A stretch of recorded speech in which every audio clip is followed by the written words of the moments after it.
Magandang umaga sa inyong lahat. Kami ang unang pangkat at kami ang ikalawang presenta. At aming ipakita ang simulation ng El Nino o La Nina at ang pagputok ng bukas.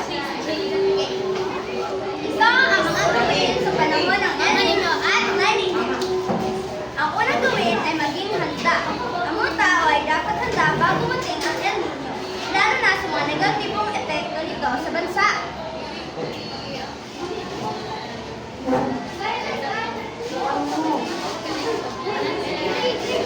Ay, oo nga. Dali na. Magdali na tayo first aid kit.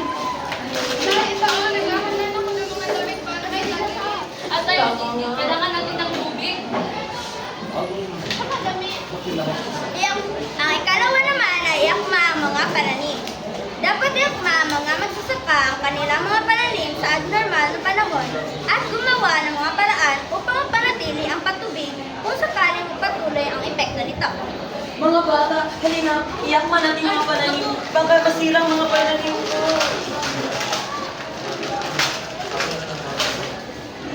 Halina. Ang ikatlo naman ay makiisa sa pagtitipid. Makiisa at makibahagi sa paglaban sa mga epekto ng El Nino at La Nina, lalo na sa pagtitipid ng supply ng tubig. Tina! Talagang pagpupusin ang tubig at magpipit ng tubig at tag-init na. Ay, oo nga. Pasensya po tayo. Ay, naliligo na ako. Naliligo ka ba, Lucy? Opo.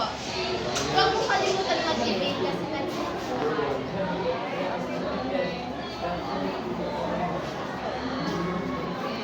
Kaapat ay panatilihing malinis ang kapaligiran. Dapat malinis ang kapaligiran at hindi barado ang mga daluyan ng tubig upang maiwasan ang pagbaha. Halina, Bel. Naaamoy mo yun. Ang batang bako. Wait, wag. Te, bakit mo naman itapon dyan sa kanal? Baka mabara ito. At magkapinsala ito sa kating kapaligiran. Ay, sorry talaga yan. Ay, aalagaan ko lang sa paligiran. Halina, Tina. At ikalima, magplano ng emergency response. Dapat maghanda ng isang plano para sa emergency response na naglalaman ng mga hakbang na dapat gawin sa oras ng kalamidad, kasama ang komunikasyon at paglikas kung kinakailangan. Guys, so kailangan natin tawagan ang mga numero ng unit ng mga liquid ng mga ilan ng electric. Kailangan natin mga ng media. Oo nga, masukurin tayo doon kapag lumikas tayo.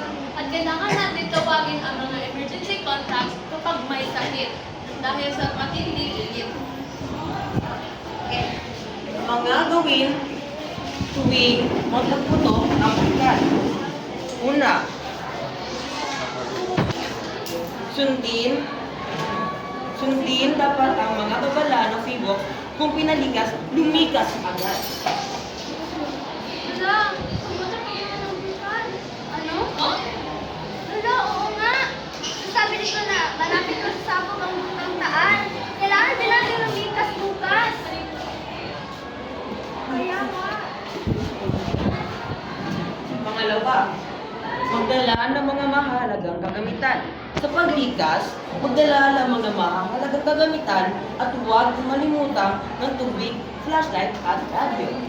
Huli na, maganda na tayo. Ito, medisina. Meron din mga dalaga. Magamit natin. Oo, mga tubig na natin. Kailangan natin.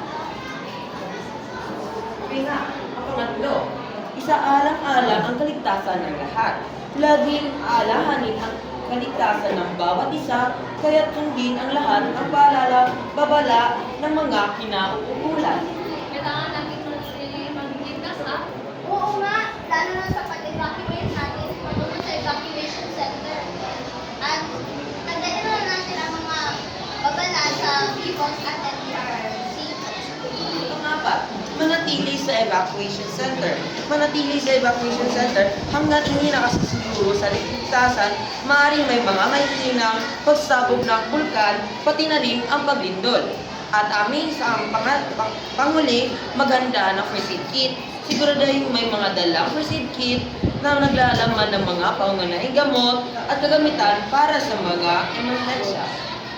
Ano po, may nasugatan ba dito? Ay, wala naman. Oh, sige, pero mabuti, may dala akong mga gamot kung may nasugatan at pa-band-aid na rin. Oo nga.